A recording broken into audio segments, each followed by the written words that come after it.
chokwadi here chandiri kuona ichi. Iwe hausi kundinzwa here iwe? Hausi kundinzwa? Une shuwa iwe ndikubhadharire mari yekuuya uchirara panapa. Iwe uri kuita basa rekufurira mboyo wangu kurara panapa. Kuongorarireiko?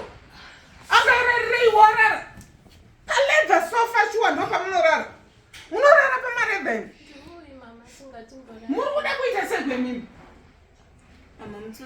Apararwe pamaleda sofa. Muri kuda kumbofanira masofa angu iwewe wakauya pano kuzoita basa iwewe. Apron iri kudu. Akandipfeka trouser. Iwe. Apron yako iri kudu. Yawachwa. Unowacha apron unoshanda sei? Shuwa kuregera zvinhu zvamadyira zviri papa the whole afternoon. Ha? Chenyu kudya chete nekurara pamasofa angu aya. Handizvide zvauri kutanga kuita izvi. Kana ndatora mushandi pano ndokushanda basa. Mubhoyi wangu inini hasi wako wazvinzwa. Akuzaitsvaga kumusha.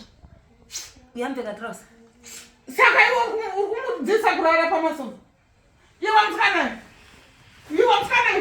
Tora magumbaza. Kurumidza.